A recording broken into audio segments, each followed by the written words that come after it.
सहोदितम् श्रीनन्दनन्दनं वन्दे राधिका चरणद्वयम् गोपीजनसमायुक्तं बृन्दावनमनोहरम् वाञ्छाकल्पतरुभ्यश्च कृपासिन्धुभ्यैव च पतितानं पावनेभ्यो वैष्णवेभ्यो नमो नमः। नमो महावदन्याय कृष्ण प्रेम प्रदायते कृष्णाय कृष्ण चैतन्य नामिने गौरत्विषे नमः। नमस्ते तु हलग्राम नमस्ते मुसलायुध नमस्ते रेवतीकान्त नमस्ते भक्तवत्सल नमस्ते बलिनाम श्रेष्ठ नमस्ते धरणीधर प्रलम्बारि नमस्ते तु त्राहि मां कृष्ण पूर्वज भुजे सव्य वेणुं शिरसि शिखिपिच्छं कटितटे दुकुलं नेत्रान्ते सहचरि कटाक्षं च विदधते सदा श्रीमद्वृन्दावनवसति लीला परिचयो जगन्नाथ स्वामी नयन पथगामी भवतु मे। हे कृष्ण करुणा सिंधु दीनबंधु जगतपते गोपेश गोपिका कांत राधा कांत नमस्तुते। तप्त कांचन गौरांगी राधे वृंदावनेश्वरी वृषभानुसुते देवी प्रणमामि हरिप्रिये। वंदे नंदव्रजस्त्रीणां पादरेणुमावीक्ष्णसः यासां हरिर्कथोद्गीतं पुनाति भुवनत्रयम् भक्त्या विहीनमपराधलक्ष्यै क्षिप्ताश्च कामादितरङ्गमध्ये कृपामयि त्वां शरणं प्रपन्नं वृन्दे नुमस्ते चरणारविन्दम्।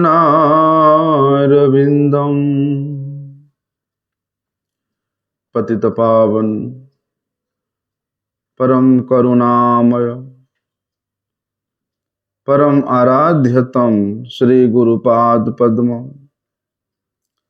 नित्य लीला प्रविष्टम विष्णुपाद परमहंस परिव्राजकाचार्य अष्टोत्तर शत श्री श्रीमत् शिल भक्ति वल्लभ तीर्थ गोस्वामी गुरु महाराज जी के श्री अभय चरणारविंद में साष्टांग दंडवत प्रणाम करते हुए उनकी हेतु की कृपा प्रार्थना करता हूँ।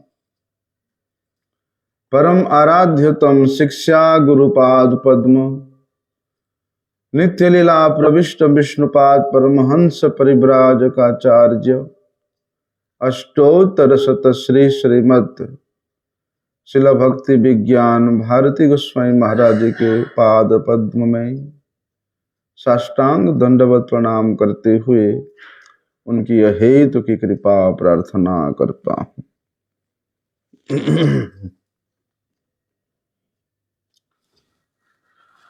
अकारण करुणा वरुणालय भक्तवांछा कल्पतरु परात्पर परमेश्वर भगवान ब्रजेंद्र नंदन श्री कृष्ण चंद्र के अशेष विशेष कृपा से उनके ही वाणी स्वरूप, उनके ही विग्रह स्वरूप, उनके ही वार्ता स्वरूप श्रीमद् भागवतम के श्रवण करने का सौभाग्य हम सभी को प्राप्त हो रहा है। हम लोग श्रवण कर रहे थे विदुर जी महाराज हस्तिनापुर में वापिस आकर के अपने ज्येष्ठ भ्राता धृतराष्ट्र के मंगल कल्याणार्थ उनको उपदेश दे रहे हैं। तो कल हम लोगों ने श्रवण किया था कि भले ही विदुर जी शुद्राणी माता के गर्भ से जन्म लिए थे, वास्तव में वे शूद्र नहीं थे। वे द्वादश महाजनों में से अन्यतम श्री यमराज जी के अवतार है, महाभागवत है, महाजन है। इसलिए महाजन गणों का उद्देश्य ही यही होता है कि इस जगत में प्रकट होकर के उस गौड़ीय वार्ता को, वैकुंठ वार्ता को इस जगत के जीवों तक पहुंचाए। भले ही हस्तिनापुर के अधिक समीप भगवान श्री कृष्ण रहते थे, भले ही उनके पुरी द्वारिका अत्यंत दूर था, लेकिन जितना समय उन्होंने द्वारिका में बिताया लगभग ऐसे ही समय उन्होंने हस्तिनापुर में भी अपने प्रिय पांडवों के सहित व्यतीत किया। लेकिन हस्तिनापुर में इतना निकट होते हुए भी राजा धृतराष्ट्र अपना कल्याण साधन स्वयं नहीं कर पाया। स्वयं भगवान सम्मुख विराजमान होते हुए भी जब उनमें तत्व ज्ञान ना हो, संबंध ज्ञान ना हो, भगवत ज्ञान ना हो, तो वहां पर साक्षात प्रकट होने पर भी जिस प्रकार से हमने देखते हैं दुर्योधन के पिता धृतराष्ट्र का ऐसी अवस्था था। इसलिए विदुर जी महाराज अपने बड़े भ्राता धृतराष्ट्र को उपदेश देते हुए कह रहे हैं कि प्रतिक्रिया न येष्यः कुतश्चित् करहिचित् प्रभो स एष भगवान कालः सर्वेषां न समागतः। बोलते हैं इस प्राकृतिक जगत के जो भी व्यवस्था है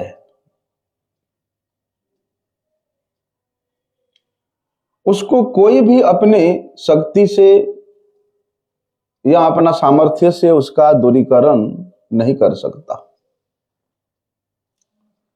प्रकृति के नियम को कोई भी अपना प्रभाव से दूरीभूत नहीं कर सकता, निराकरण नहीं कर सकता। प्रतिक्रिया न येष्यः कुतश्चित् करहिचित्, कभी भी नहीं कर सकता।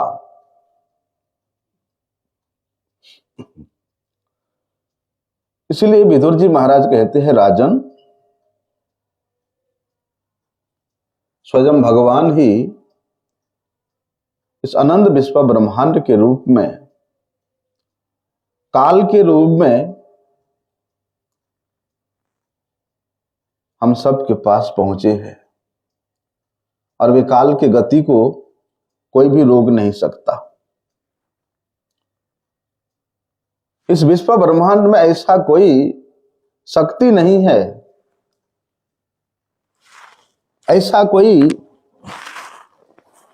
सामर्थ्य नहीं है किसी में कि वो मृत्यु को रोक सके। भले ही हम लोग मृत्यु को रोकने के लिए अनेक उपाय करते हैं, बड़े से बड़े डॉक्टर के पास जाकर के प्रयास करते कि हम मृत्यु के मुख से बच जाएं, लेकिन मृत्यु का वो जो क्रूर पंजा है,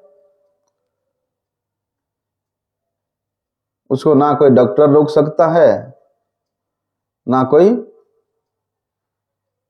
वैज्ञानिक रोक सकता है। लेकिन इतना मोह है कि शरीर में कितना भी कष्ट क्यों ना हो, व्यक्ति मरना नहीं चाहता। आईसीयू में रखा जाता है, फिर भी मरना नहीं चाहता। उसके बाद तो भैया वेंटिलेटर लगाया जाता है, भले ही बच जाए, लेकिन लोग जानते नहीं कि वेंटिलेटर क्या सिस्टम है। बोलते वेंटिलेट में है। अरे डॉक्टर ने बोल दिया वेंटिलेट में लगाना है, तो उसके परिजन समर्थ हो गए। भैया तो उस टाइम जो रोगी है वो तो अपने शुद्ध बुद्ध उसका नहीं है, आईसीयू में भी उसका कोई काम नहीं हुआ, तो वेंटिलेटर पे है। भाई अपने मुंह पे ये छोटा सा उंगली भी यहां तक घुसा लो तो ऐसा लगता है जैसा मर गया आदमी है? आप चावल खाते हो, चावल के साथ अगर एक धान भी चला जाए गले में तो लगता है कि अभी मैं मर जाऊंगा, सांस रुक जाएगा। और उस व्यक्ति के गले में इतना मोटा पाइप डाला जाता है, और जब तक वेंटिलेटर में होगा वो पाइप उसके मुंह के अंदर से वो पाइप अंदर लगा हुआ होगा। तो सोच के देखो क्या व्यक्ति उस वेंटिलेटर में जाकर के सुखी है? एक एक सांस लेना उसके लिए कितना कष्टप्रद होता है, जानते हो? वैसे वेंटिलेटर में जाने के बाद कोई बच के नहीं आता, दोबारा खत्म हो जाता है। लेकिन वो वेंटिलेटर में रखने का जानते हो कितना पैसे लगता है, फिर भी डॉक्टर बोलते हैं वेंटिलेटर में रखो। लेकिन वो व्यक्ति जो वेंटिलेटर में है वो इतना कष्ट पा रहा है, एक एक सांस लेने में उसको कितना कष्ट हो रहा है, कुछ नहीं बोल पा रहा है, लेकिन उसका भी जीवित रहने का आशा है कि चलो इतना कष्ट के बीच में हम जीवित रह जाए। मरना कोई नहीं चाहता। मेरे विचार चले तो भैया इस प्रकार कोई बड़ा बीमारी हो ना, कोई व्याधि हो, कोई डॉक्टर के पास जाओ ही मत, कोई अस्पताल में एडमिट हो मत। मृत्यु लिखा है तो मरना ही है। जन्म से लेकर मृत्यु पर्यंत तो एक व्यक्ति का जितना सांस भाग्य विधाता ने विधि किया है उसके बढ़कर एक सांस आगे नहीं ले सकता है, वहीं पर ही उसका मृत्यु होगा ही होगा, चाहे आप कितने भी प्रयास कर लो।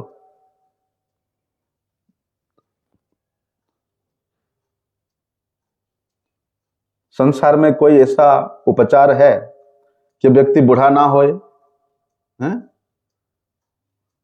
कोई भी साइंटिस्ट हो, कोई भी डॉक्टर हो, इसका प्रगति तो नहीं किया कि वो मनुष्य के बुढ़ापा को रोक सके। वयस होने से उसका बुढ़ापा आएगा ही आएगा, बुढ़ापा के बाद उसका मृत्यु होगा ही होगा, क्योंकि ये प्रकृति का नियम है। और ये जो वृद्धावस्था है, ये तो भैया इसका उसका सूचना है, आगमन की सूचना है। मृत्यु आगमन की सूचना है वृद्धावस्था।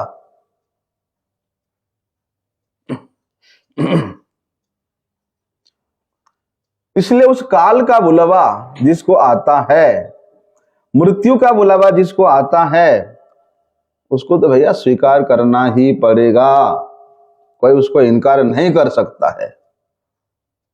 जब मृत्यु का बुलावा आता है तो विदुर जी महाराज धृतराष्ट्र को बता रहे हैं,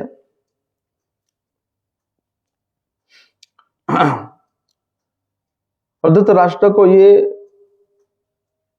पता लगा रहे हैं कि हमारे जीवन में भी ऐसा ही समय अभी आने वाला है। इसलिए शायद धृतराष्ट्र विदुर जी से ऐसा कुछ प्रश्न किए कि आने वाले इतना भयावह स्थिति है, उस भयावह स्थिति से, उस मृत्यु से निपटने के लिए क्या कोई उपाय है? पहले भी धृतराष्ट्र अपने विद्वान भ्राता विदुर जी से बहुत से सलाह मशवरा किए हैं,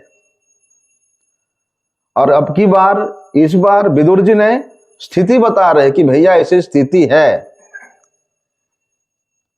स्थिति बताने के बाद विदुर जी का आशा था कि धृतराष्ट्र कुछ इस भयावह परिस्थिति से निपटने के लिए कुछ उपाय पूछेंगे जरूर,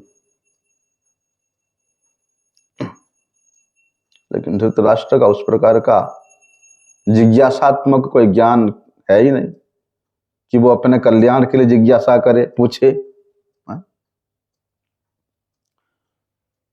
क्योंकि भैया इस संसार में, इस भौतिक जगत में ऐसा कोई वस्तु नहीं है जो अपने आप को आसन्न मृत्यु से बचा सके, या उस काल के समान हो सके, मृत्यु से अभिन्न हो सके। ऐसा कोई वस्तु ये संसार में है ही नहीं। लेकिन फिर भी क्या करे, आशा बना रहता है। और भगवान भी इस बात को कहते हैं कि मृत्यु सर्वहरश्चाहम उद्भवस्य भविष्यताम।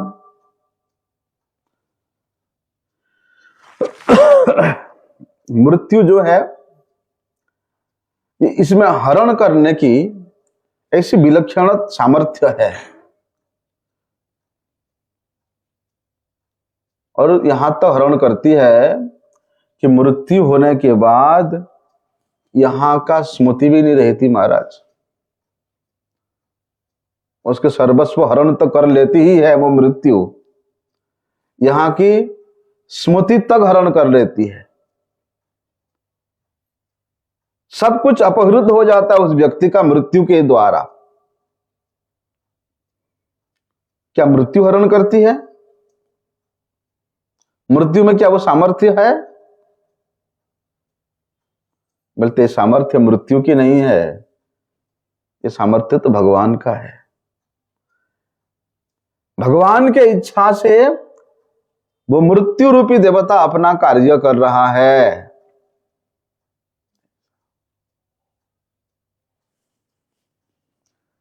यदि सब कुछ हरण करने की, सब कुछ विस्मृत करने की सामर्थ्य मृत्यु में होता, भले ही भी भगवान के द्वारा प्रदत्त क्यों ना हो, तो कहते हैं मृत्यु में यदि उस प्रकार के सामर्थ्य नहीं होता तो हम लोग इस संसार में जो एक दूसरे से संबंध बना के रखे हैं,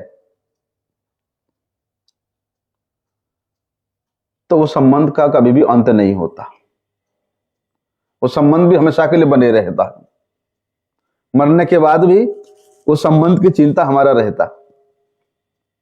लेकिन बोलते मरने के बाद तो यहाँ का संबंध खत्म हो जाता है, विस्मृति हो जाता है, फिर नई माता पिता होते हैं, नई बंधु बांधव होते हैं, नए स्थान पे जन्म होता है।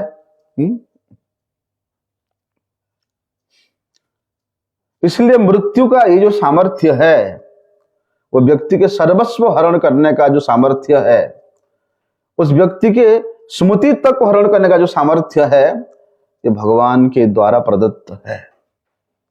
और भगवत प्रदत्त सामर्थ्य यदि मृत्यु में ना होती तो हमारा इस जगत का संबंध एक दूसरे के साथ जो है वैसे की वैसी रहता। ऐसे कि पिछले जन्म में भी हमारा क्या संबंध किसके साथ था, इस जन्म में लेने के बाद भी हमको वो स्मृति रहता। लेकिन मृत्यु वे तमाम स्मृति को भी अपहृत कर लेती है। और विचार करें तो भैया हम लोग कितने जन्म ले चुके हैं। अगर हमको उन पहले पहले जन्मों की याद रहती तो फिर तो हमारा चिंताओं का और उन जन्मों में हमारा जिसके साथ जैसा संबंध था, वो ममता का, वो मोह का कभी अंत नहीं होता ना? एक जन्म में जितने भी हमारे सगे संबंधी माता पिता भाई बंधु होते हैं, उनका चिंता में, उनका स्नेह में, उनका ममता में, उनका मोह में आदमी इतना फंस जाता है। तो पहले पहले इतना जन्मों की संबंध यदि उसका चिंतन में रहे, स्मृति में रहे, अरे मेरे चौथे जन्म में जो माता पिता थे अभी वो लोग वहीं पर है, कितना कष्ट पा रहे हैं। पांचवें जन्म में मेरा जो भाई बहन थे वो लोग वहां है, सब अगर स्मृति रहता तो व्यक्ति तो पागल हो जाता है ना। एक जन्म के स्मृति को वो संजो करके नहीं पा रहा है। इसलिए मृत्यु जो है उस व्यक्ति के, मृत्यु सर्वहरस चाहम, उसके सब कुछ अपहरित कर लेता है। लेकिन मृत्यु के द्वारा जब मनुष्य को वो विस्मृति प्राप्त होता है तो वे पूर्व जन्म में क्या था, कहां था, कैसे था, सब कुछ भूल जाता है। उसका किसी प्रकार का कोई चिंता नहीं रहता।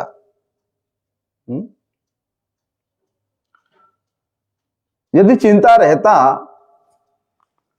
या उसको पता होता, अरे नहीं पूर्व जन्म में देखो मैं एक स्वर था और स्वर जोनि में मैंने पता नहीं कितना अपवित्र अवस्था में रहता था, कितना कष्ट प्राप्त किया मैंने, लेकिन भगवान ने कृपा करके इस जन्म में स्वर जोनि से मुक्त करके मुझे जो है मनुष्य जोनि दिया, मनुष्य शरीर प्राप्त कराया। यह स्मृति तो अच्छा है? इसलिए इस जन्म में मैं ऐसा कार्य करूंगा जिससे मैं भगवान का प्यारा बन सकूं, भगवान के निकट जा सकूं। इसी प्रकार मृत्यु में जो सामर्थ्य है, मृत्यु में ये जो चिंता है, मृत्यु में ये जो मोह मिटाने का शक्ति है, ये सब भगवान की है। भगवान के इच्छा से ही जीव को वो सब प्राप्त होता है।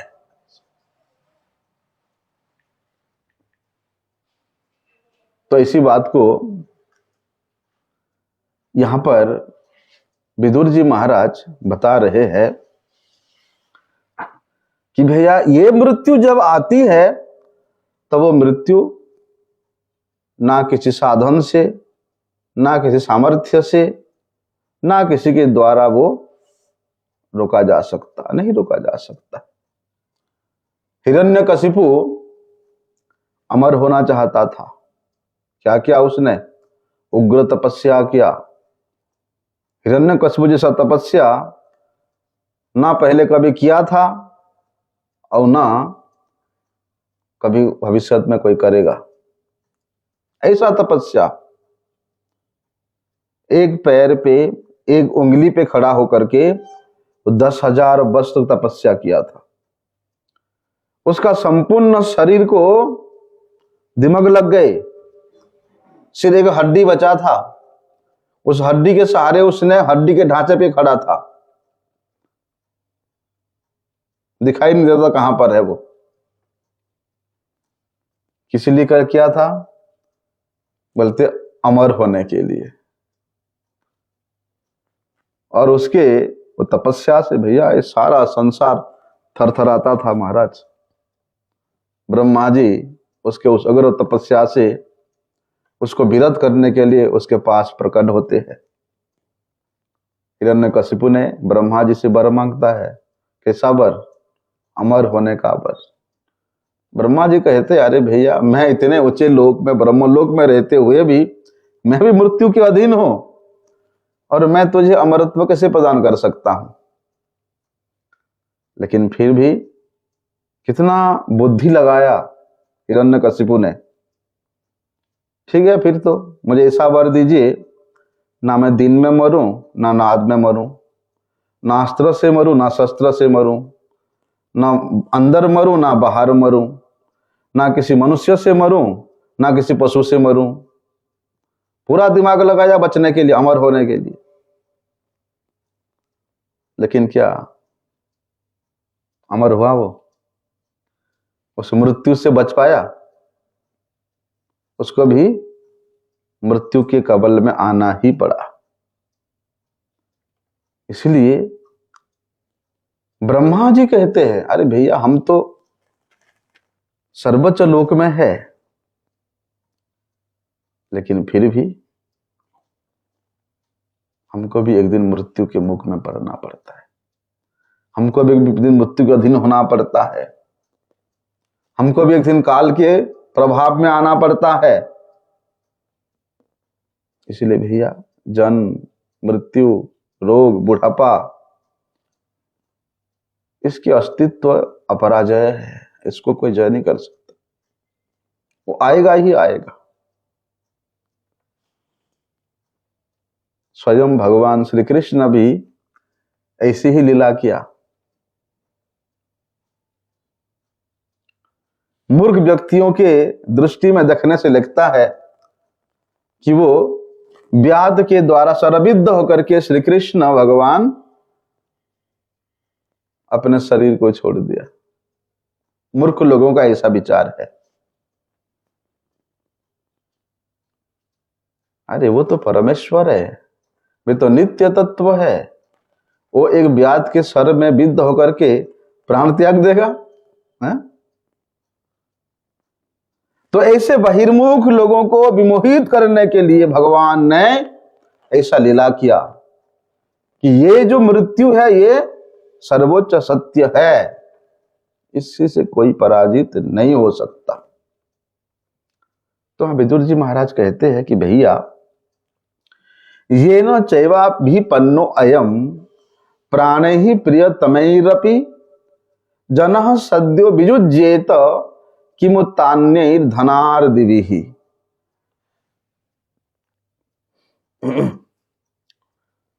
कि संसार में जो कोई व्यक्ति, जो कोई जीव आता है वो काल के प्रभाव में ही रहता है, और उसको अपना सबसे प्रिय ये जो जीवन है, प्राण है, उस काल के हाथ में देना ही पड़ता है, समर्पित करना ही पड़ता है। तो फिर दूसरे वस्तु की क्या वहां वैल्यू है? धन, संपत्ति, मान, सम्मान, घर द्वार, उसका क्या कहें? जब अपना सबसे प्यारा प्राण ही वहां देना पड़ता है तो इन सब वस्तुओं क्या वहां महत्व रहा?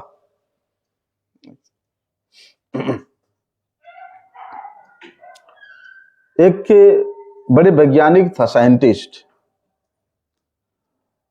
वो साइंटिस्ट ने अनेक योजनाएं बनाता था, आयोजन करता था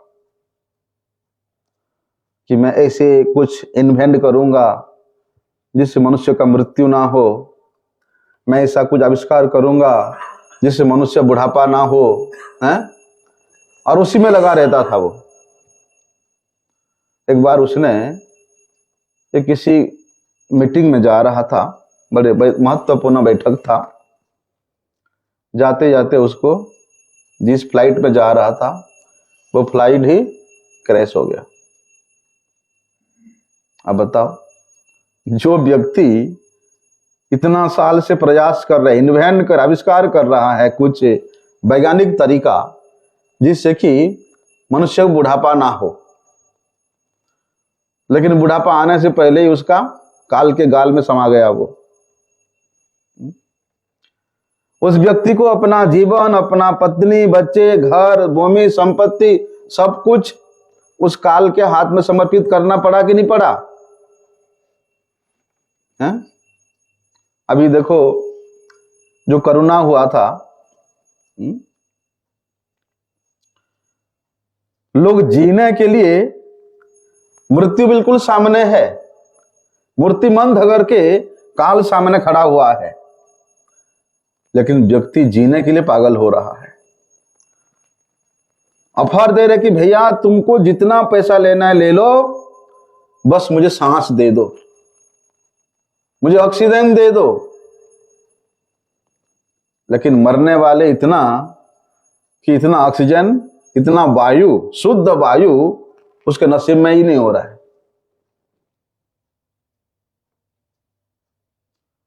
कौन प्रयास नहीं किया बचने के लिए? 70,10,674 लोग मारे गए ये कोरोना में। कितना? 70,10,674 लोग मारे गए, एक ही झोंका में खत्म। कोई मरना चाहता था?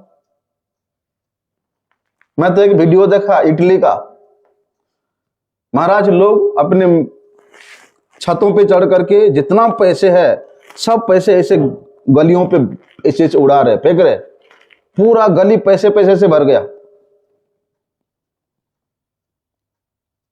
एक दिन विश्वास था उनका, यही पैसे हमारा प्राण बचाएगा।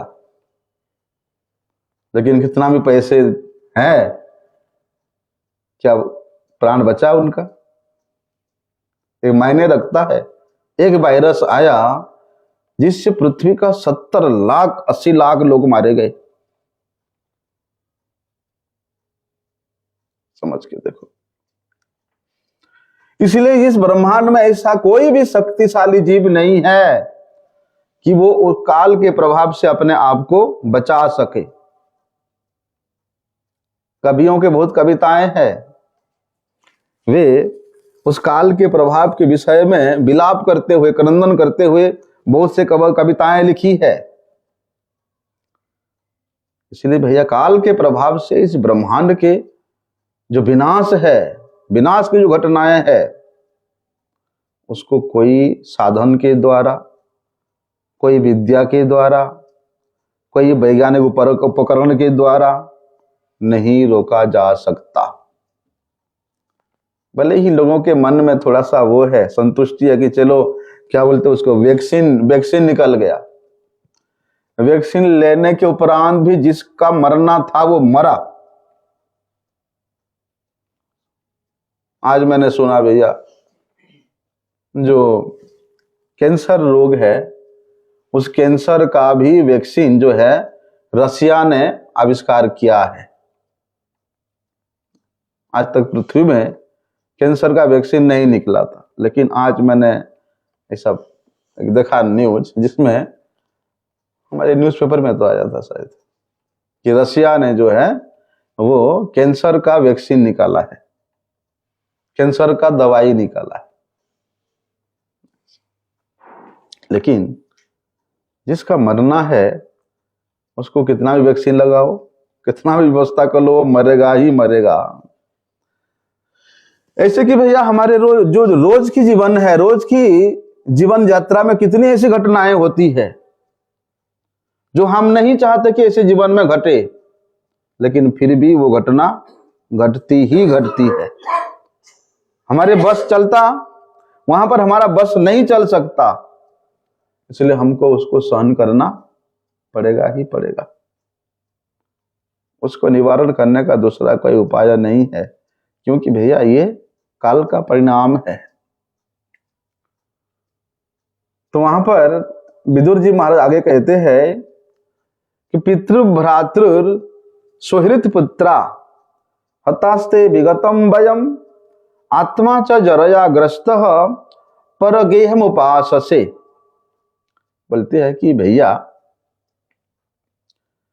आपके पिता, आपके भाई, आपके पुत्र, सुपुत्र, यहाँ के आपके जितना शुभ चिंतक थे सब उस काल के गाल में समा चुके हैं, अर्थात सब मर चुके हैं, सब आपसे दूर हो चुके हैं और आपने स्वयं भी अपने जीवन का अधिकांश समय व्यतीत कर चुके हैं।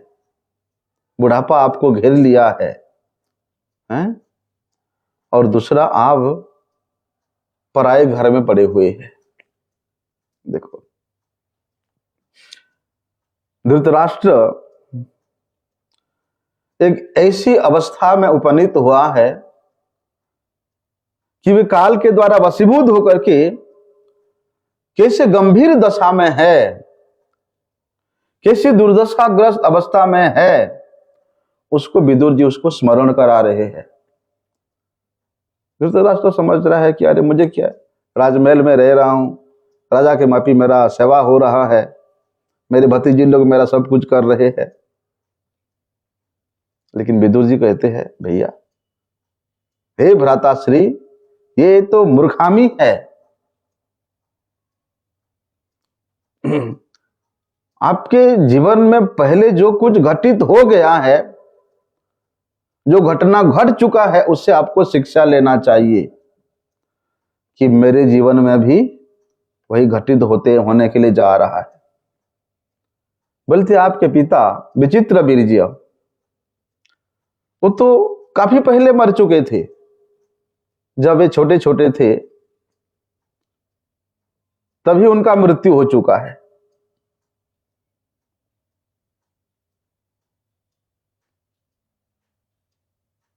लेकिन भीष्म पितामह के देख रेख में ये लोग बड़े हैं, पले हैं, अच्छी तरह से पल सके। लेकिन क्या करें, फिर भी उनका भाई महाराज पांडु वो भी चल बसे। उसके बाद महाभारत युद्ध हुआ, उनके 100 के 100 पुत्र मारे गए। उनके जितना हितैषी थे वे भी जा चुके हैं।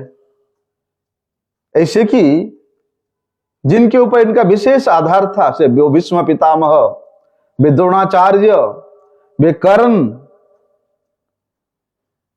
वे भी काल के गाल में समा चुके हैं। कुरुक्षेत्र के युद्ध में ये सब काम आ चुके हैं।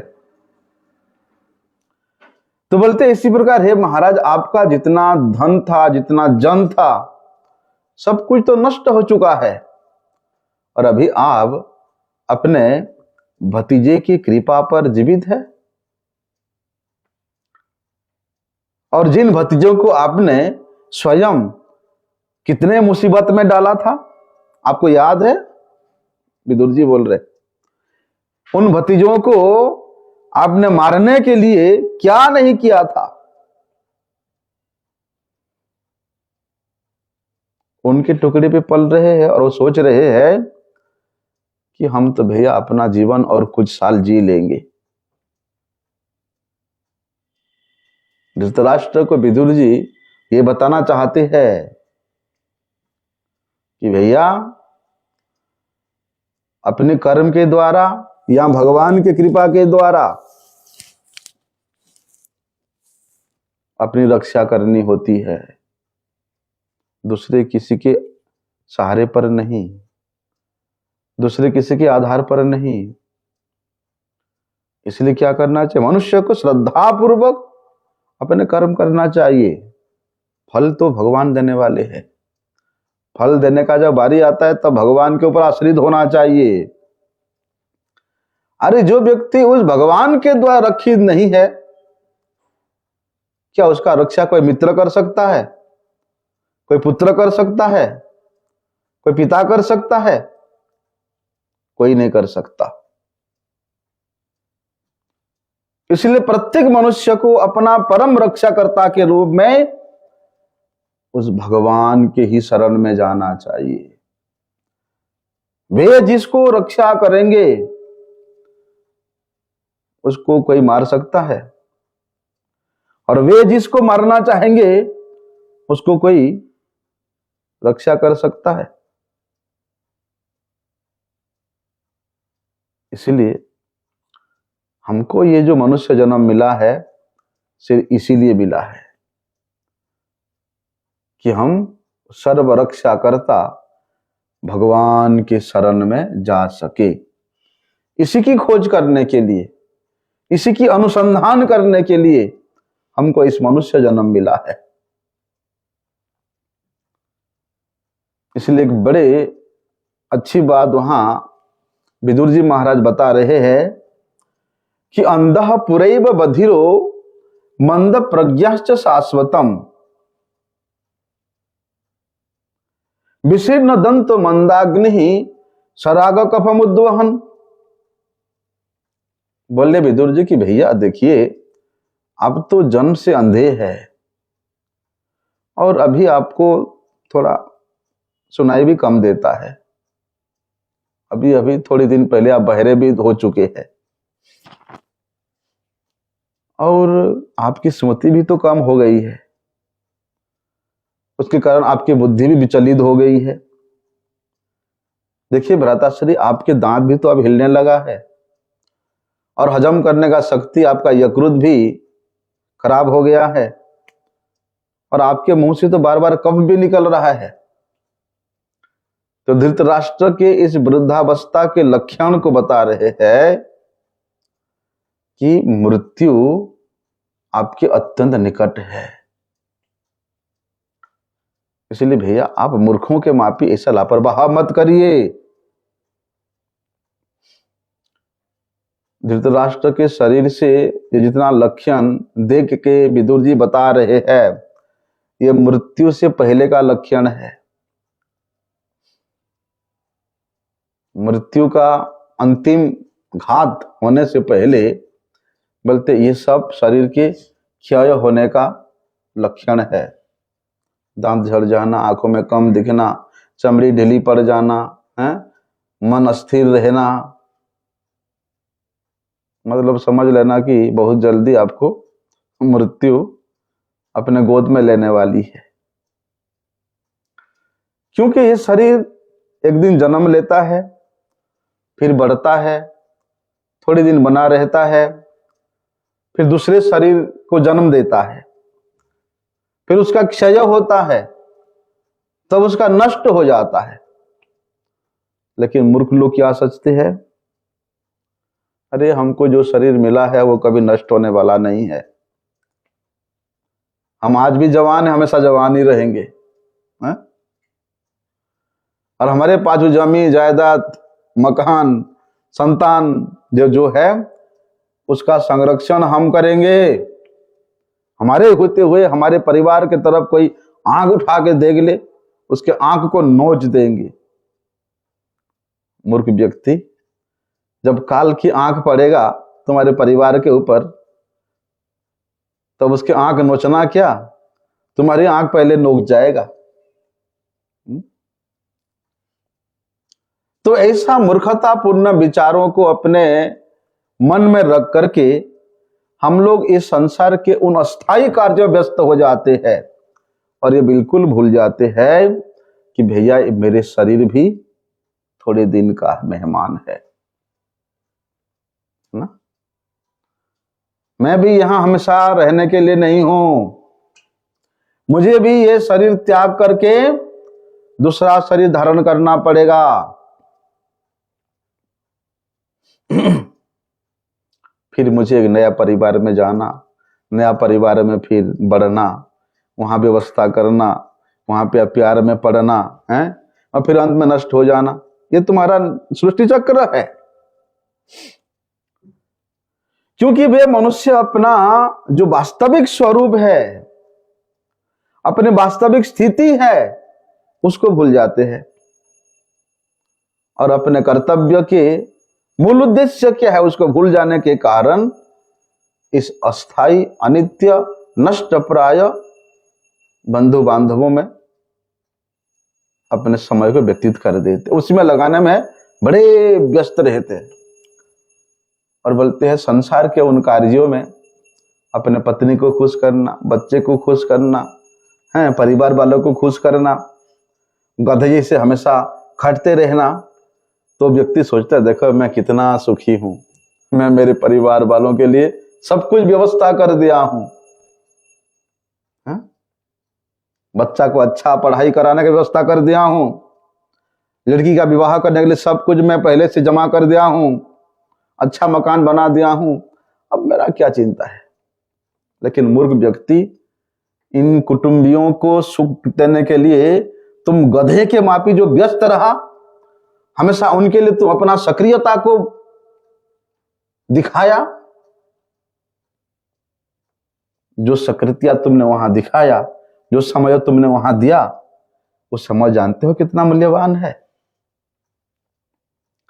तो इसी को जनाने के लिए विदुर जी महाराज धृतराष्ट्र को इंगित करके बोल रहे हैं, क्योंकि विदुर जी जैसे महात्मा, जैसे साधु संत, ऐसे लोगों की जो वास्तविक स्थिति है क्या है कि लोगों को सचेत करने के लिए, सावधान करने के लिए वे लोगों के पास पहुंचते हैं।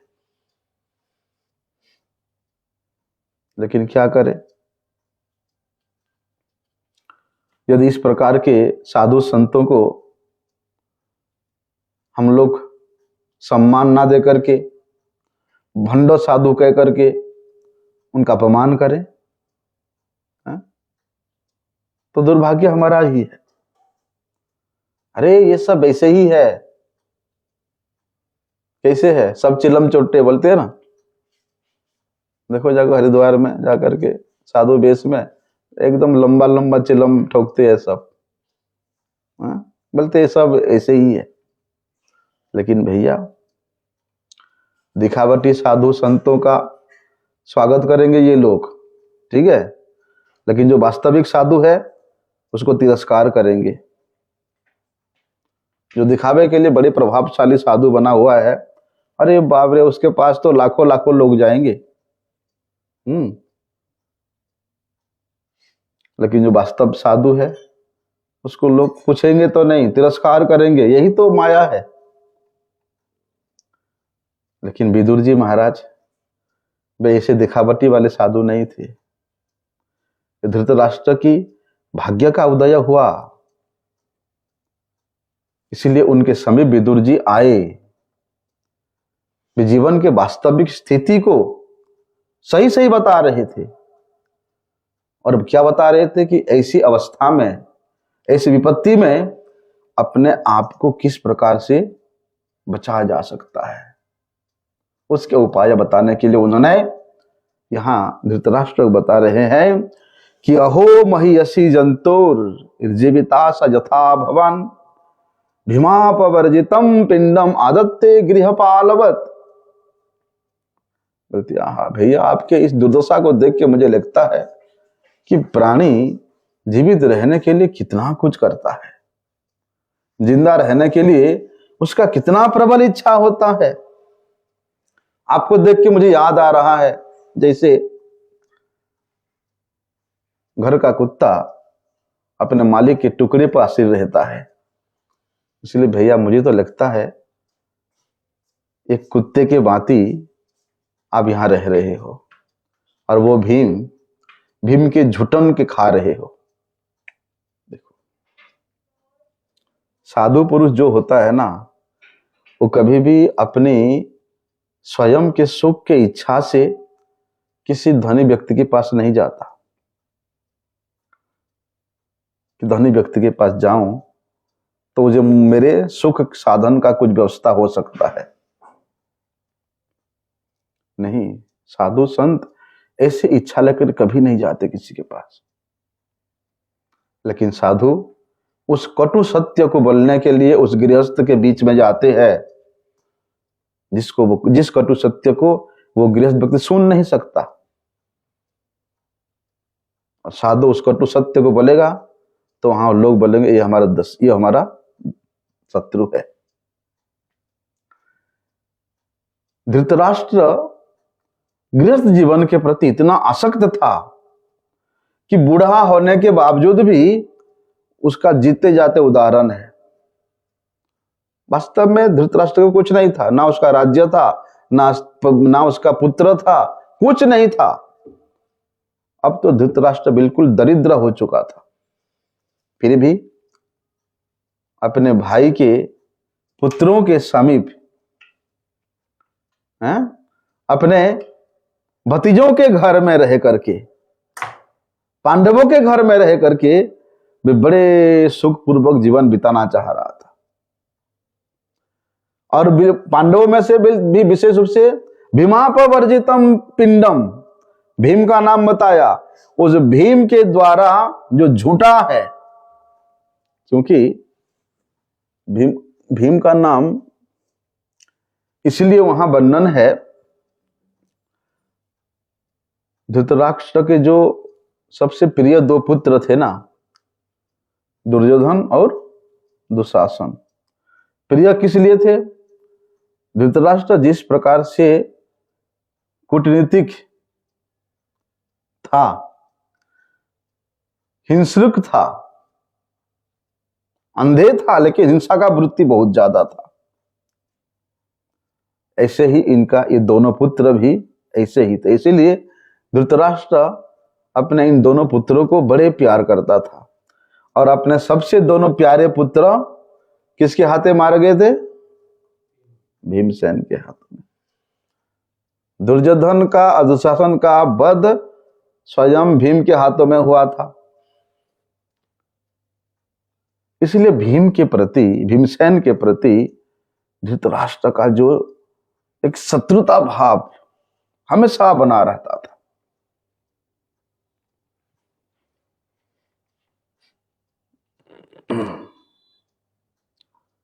और भाई, जो शत्रुता भाव तुम्हारे मन में है, उसके घर में तो कभी पानी भी नहीं पीना चाहिए, ये नीति शास्त्र कहता है।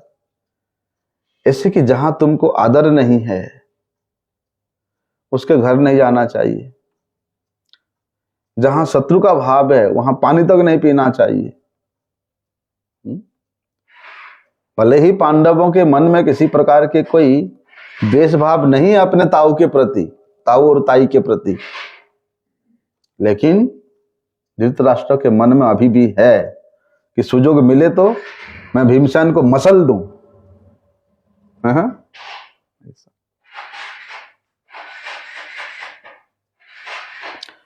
तो दुर्योधन, धृतराष्ट्र के जो जीवित रहने का जो आशा है, ये बता रहा है क्या कि भैया मैं अपना निवास स्थान कभी बदलने वाला नहीं हूं। कौन है भाई? रहने दे। कि मैं अपने निवास स्थान कभी बदलने वाला नहीं हूं।